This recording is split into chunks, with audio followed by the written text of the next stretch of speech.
পয়গম্বর আলাইহিস সালাতু ওয়াস সালাম জানাবেন উম্মতের দল, তোমরা যদি তোমার জবান এবং লজ্জাস্থানকে হেফাজত করার দায়িত্ব নিতে পারো,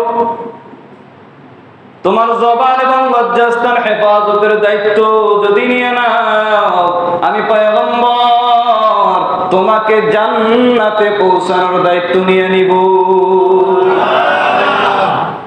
এখানে দুইটা বিষয় বলা হয়েছে, জবানকে হেফাজত করা, লজ্জাস্থানকে হেফাজত করা।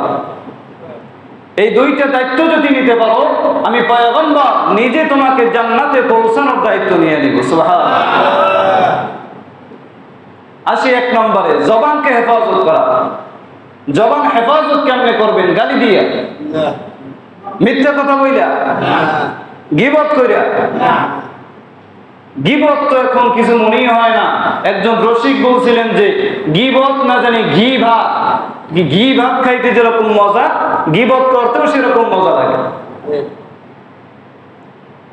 পয়গম্বরকে সাহাবায়ে কেরাম জিজ্ঞেস করলেন যে পয়গম্বর, গীবত কাকে বলে? পয়গম্বর বলেন যে তোমার এক ভাইয়ের দোষ তার অনুপস্থিতিতে অন্য ভাইয়ের কাছে বলার নামই গীবত। সাহাবী বলতেছে যে পয়গম্বর, সে যদি আসলেই দোষ করে, বলে আসলেই যদি দোষ করে তাহলেই গীবত হবে, যদি সে আসলেই দোষ না করে তাহলে হবে বুহতান, ডবল গুনাহ হবে। একজন একটা দোষ করছে, সেটাই যদি তার অগোচরে অন্যের কাছে বলি, সেটার নামই কি? বলেন সবাই, সেটার নাম কি? গীবত। গীবত তো এখন ঘরে ঘরে ঘরে ঘরে, মসজিদ 2-4 জন এক জায়গায় বসলেই গীবত শুরু হয়ে যায়। গীবত ছাড়া কোনো মসজিদ খালি যায় না। এমনকি রাজনৈতিক পর্যায়ের যে বিষয়গুলো আছে, আমি এক দল করি, আপনি আর এক দল করেন, আমি এক দল করি, অন্য দলের বদনাম করার নাম গীবত। অন্য দলের বদনাম করার নাম কি? গীবত। অহরহ চলতেছে এগুলো। অথচ গীবত কত মারাত্মক গুনাহ। পয়গম্বর বলেন আল গীবাতু আশাদ্দু মিনাজ জিনা, জিনার চাইতেও গীবত বড় মারাত্মক গুনাহ। কি কেউ যদি জিনা করে, আরে কি চুমা দেবেন না জুতার বাড়ি দেবেন? কি সে ভালো না খারাপ? কথা বলে ভালো না খারাপ? অথচ নবীজি বলছেন তার চাইতেও, জিনাকারীর চাইতেও গীবতকারী বড় মারাত্মক খারাপ। অথচ সেই গীবত আমাদের মুখে মুখে, সেকেন্ডে সেকেন্ডে গীবত করতেছে। মজলিসে বসলেই গীবত শুরু হয়ে যায়। গীবত যেন এখন কিছু মনেই হয় না। বাজারে বসে বসে চা টানে, সিগারেট টানে, আর ইমাম সাহেবের বিরুদ্ধে কথা বলে। কি এমন লোক আছে না নাই? আছে। এমনিতেই হুজুরদের দোষ বেশি। হ্যাঁ, ওই শুনছিলাম কয় হুজুরে তাড়াতাড়ি হাইটে যায়, ওই দাওয়াত আছে জানি কোন জায়গায়, তাড়াতাড়ি যায় যে আদে অ্যাকসেপ্ট আছে, আন্দাজ মেরে দিচ্ছে। আবার একটু আস্তে আস্তে আরে কয় খাইছে জন্মের খাওয়া। হুজুরের তো দোষের অভাব নাই।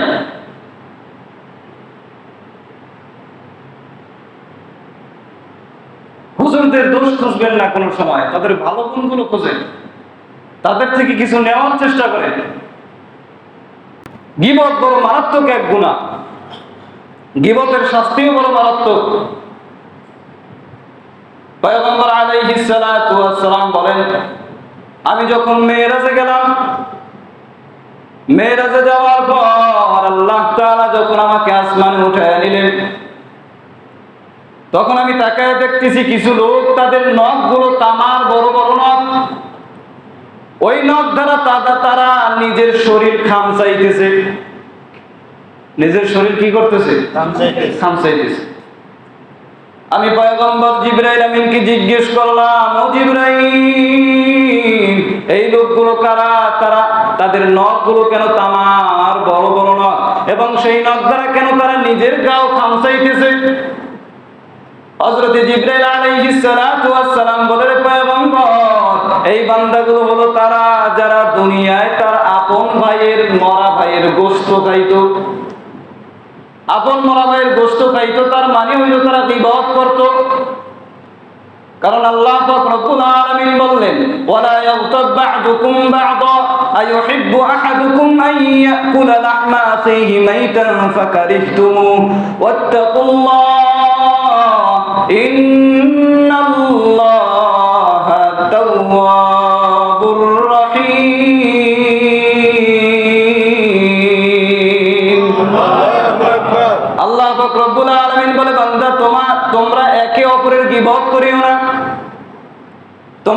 এটা পছন্দ করবা যে তোমার মরা ভাইয়ের গোশত তুমি খাইবা? বলে না না, তোমরা এটা তো অপছন্দ করো, কাজে তোমরা কেউ গীবত শিকায়াতে লিপ্ত হও না। যদি তোমরা গীবতের গুনাহে জড়িত হয়ে যাও, আল্লাহর কাছে তওবা করো, অবশ্যই আল্লাহ মাফ করবেন। গীবত বরং মারাত্মক এক গুনাহ, কবিরা গুনাহ। কি গীবত করা যাবে নি? হ্যাঁ, গীবত করবেন না? কয় একজনে মজলিসে বসলে আসলে কইতে তো হয় না, কওয়া লাগে, কইতে তো হয় না, কওয়া লাগে, এই কই শুরু করে কথা বলছেন। আল্লাহ গীবত থেকে আমাদের সবাইকে হেফাজত করে। গীবত শুধু মুখী হয় না, ইশারা ইঙ্গিতেও গীবত হয়। ইশারা ইঙ্গিতেও কি হয়? গীবত হয়। হযরত আয়েশা রাদিয়াল্লাহু তাআলা আনহা পয়গম্বরের সঙ্গে কথা বলতেছেন, তো বলতে বলতে প্রসঙ্গে হযরত সাফিয়া রাদিয়াল্লাহু তাআলা আনহার কথা চলে আসলো। হযরত সাফিয়া রাদিয়াল্লাহু তাআলা আনহা ছিলেন পয়গম্বরের অন্য এক স্ত্রী, হযরত আয়েশা রাদিয়াল্লাহু তাআলা আনহার সতী। এক সতীর প্রতি আরেক সতীর একটু থাকি, স্বাভাবিক ব্যাপার, মানুষ যেহেতু। তো কথা বলতেছে, বলতে বলতে হযরত সাফিয়া রাদিয়াল্লাহু তাআলা আনহা ছিলেন একটু খাটো। কি ছিলেন? খাটো। তো হযরত আয়েশা তিনি ইশারায় বললেন যে পয়গম্বর, তিনি তো আর কি বুঝাইতে চাইলেন যে তিনি খাটো, ইশারায় বলছেন। তখন পয়গম্বর বললেন, ও আয়েশা, তুমি আজকে এমন একটা অপরাধ করছো, এই অপরাধের, এই গুনার ভাগ যদি সাগরের ভিতরে ছাড়িয়ে দেওয়া হইতো, তাহলে পুরো সাগরের পানি কালো হয়ে যাইতো এই গুনার কারণে। শুধু মুখে গীবত হয় না, ইশারা ইঙ্গিতেও কি হয়? গীবত হয়। আপনি একজনের মান সম্মান নিয়ে কথা বললেন, তার মান সম্মান খাটো করলেন, এটাও যেরকম গীবত। তার পোশাক নিয়ে কথা বললেন, তার বংশ নিয়ে কথা বললেন, এটাও গীবত। এটাও কি গীবত? এই গীবতের গুণে আমরা সবাই জর্জরিত হয়ে গেছি। শুধু তাই না, বলে যেই বান্দা গীবত করে তার দোয়া আল্লাহর কাছে কবুল হয় না। তার দোয়া আল্লাহর কাছে কি হয় না? কবুল হয় না। বলে যেই বান্দা গীবত করে, যার নামে গীবত করছে, যে গীবত করছে তার সওয়াব সব তার আমলনামায় চলে যায় এবং তার গুনাহগুলো গীবতকারীর আমলনামায় চলে আসে। এইজন্য হযরত ইমাম আবু হানিফা রাহমাতুল্লাহি আলাইহি বলতেন, তোমাদের যদি গীবত করতেই হয়, যদি গীবত করতে মনে চায়, তাহলে তোমরা আপন মা বাবার গীবত করো। কারণ বান্দা গীবত করলে যেহেতু নেকি চলিয়ে যায়, গুনাহ চলিয়ে আসে। তুমি তোমার মা বাবার গীবত করো, তাহলে তোমার মা বাবার আমলনামায় তোমার সওয়াব চলে যাবে, তাদের গুনাহ তোমার আমলনামায় চলে আসবে। এরা মুসলমান ইমানদার বড় বড় বুজুর্গরা, সাহাবায়ে কেরাম কোনোদিন কারো গীবত করে নাই, করছেনি? বড় বড় আল্লাহর ওলিরা কোনোদিন কারো গীবত করে নাই। হাসান বসরি রাহমাতুল্লাহি আলাইহি কোনোদিন কারো গীবত করেন নাই। যদি তিনি শুনতেন যে তার নামে গীবত হইতেছে, তিনি সুন্দর করিয়া থালা বইরা ফল ফ্রুট তার বাসায় পাঠাই দিতেন, যে মাশাআল্লাহ খুব ভালো একটা কাজ করছে, এত কষ্ট করে নেকি অর্জন করে সব নেকি আমার দিয়ে দিছে। কথা বুঝেননি? ইমাম মুসলিম রাহমাতুল্লাহি আলাইহি তার ইতিহাস আছে, তিনি কোনোদিন গীবত করেন নাই। আমরা যাকে ইমাম মানি, যার মাযহাব মানি, ইমাম আবু হানিফা রাহমাতুল্লাহি আলাইহি, তিনি কোনোদিন কারো গীবত করেন নাই। ইমাম আবু হানিফা রাহমাতুল্লাহি আলাইহির জামানায় একজন বড় বুজুর্গ ছিলেন। তাকে এক ব্যক্তি জিজ্ঞেস করলেন, ও হযরত, আপনি একটু ইমাম আবু হানিফা রাহমাতুল্লাহি আলাইহি সম্পর্কে একটু মন্তব্য করেন, তিনি কেমন ব্যক্তি ছিলেন, একটু বলেন তিনি কেমন ব্যক্তি ছিলেন। তো সে আল্লাহর ওলি বলতেছে, ওই লোকটা খুব বখিল, কিপটা, কই না আমরা কিপটা, তো অনেক কিপটা। অথচ ইমাম আবু হানিফা রাহমাতুল্লাহি আলাইহি বখিল ছিলেন না, কিপটা ছিলেন না। তার ধন সম্পদ ছিল অনেক, তার এলাকার ভিতরে তিনি সবচেয়ে বড় ব্যবসায়ী ছিলেন, ইমাম আবু হানিফা রাহমাতুল্লাহ আলাইহি। এবং তিনি অনেক দান সদকাও করতেন প্রচুর পরিমাণে। অথচ তিনি বলতেছেন তিনি বকিল মানুষ, কিপটা মানুষ। বলতেছে হুজুর আপনি এটা কেমন কথা কইলেন? তিনি বকিল মানুষ। বলে তুমি তো আমার কথার অর্থ বোঝো নাই। বলে কি? বলে সে কোনোদিন কারো গীবত করে নাই, অর্থাৎ তার নিজের সওয়াব, তার নিজের নেকি তিনি কাউকে দিতে রাজি না, এজন্য বলছি তাকে বকিল। কথা বুঝেননি? এত কষ্ট করে নেকি অর্জন কইরা গীবত কইরা তার নামে সব পাঠায় দিলাম, লাভ কি হইল? গীবত না করলে কি সমস্যা হইতো? বিশাল বড় সমস্যা হয়েছে তো গীবত না করলে। জবানকে হেফাজত করে। গীবত করতে মনে চাইলে কথা বলার আগে চিন্তা করে যে আমি এটা যে বলতেছি এটা গীবত হবে কিনা। যদি গীবত হয় তাহলে বললাম না, সমস্যা কি? কথা না বললে এমন কোন সমস্যা হবে? জবান বড় দামি জিনিস, জবানকে হেফাজত করতে শেখে। নারীদের জন্য 4টা গুণ, লক্ষ্য করেন সবাই। নারীদের জন্য কয়টা গুণ? সহজে জান্নাতে যাওয়ার জন্য নারীদের জন্য কয়টা গুণ?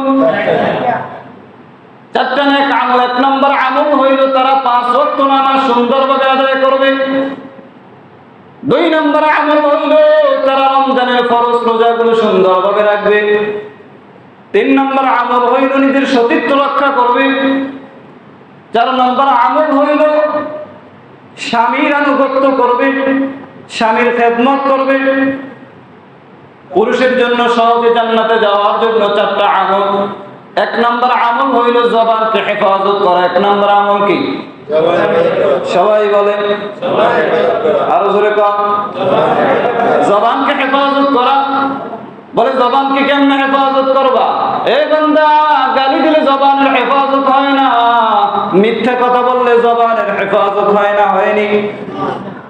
গীবত করলে জবানের হেফাজত হয় না, ওয়াদা খেলাফ করলে জবানের হেফাজত হয় না। এই কাজগুলো বাঁচিয়ে থাকতে বললে জবানের হেফাজত হবে। কথা যত কম বলা যায়, কথা যত কম বলা যায়। আমরা কথা বলি বেশি, অতিরিক্ত কথা বলি, যেটা প্রয়োজন নাই সেটাও বলি। হযরত ওমর রাদিয়াল্লাহু তাআলা আনহু তিনি মুখের ভিতরে পাথর ঢুকিয়ে রাখতেন। কি ঢুকিয়ে রাখতেন? পাথর। প্রয়োজনীয় কথা বলার প্রয়োজন হইলে পাথর বের করে কথা বলতেন, আবার কথা শেষ হলে পাথরটা ঢুকিয়ে নিতেন, যেন অপ্রয়োজনীয় কথা আমার জবান থেকে বের না হয়। আমরা কি করতেছি? যে কথার কোনো ভিত্তি নেই, যে কথা কোনো কাজেই লাগে না, সেই কথাও বলতেছি। কি কথা ঠিক না? এজন্য জবানকে হেফাজত করতে হবে। প্রয়োজনীয় কথা ছাড়া অপ্রয়োজনীয় কথা না বলা। যত কম কথা বলা যাবে ততই ফায়দা। নবীজি বলছেন যে মান সামাতা নাজা, যে চুপ থাকে সেই নাজাত পায়। যে চুপ থাকে সেই কি? নাজাত পায়।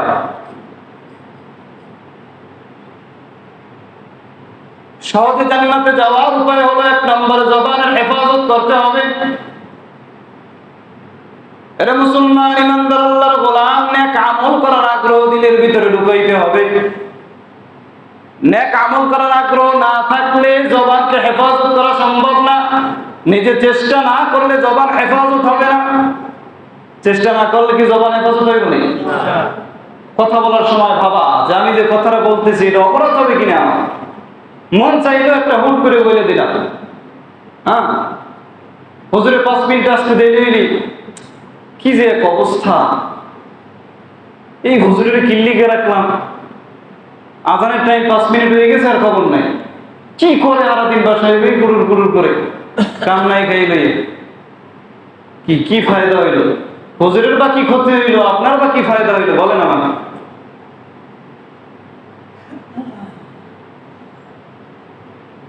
নেক আমল করার আগ্রহ থাকলে আল্লাহ তাআলা কবুল করবেন, আল্লাহ রাস্তা দেখায় দিবেন।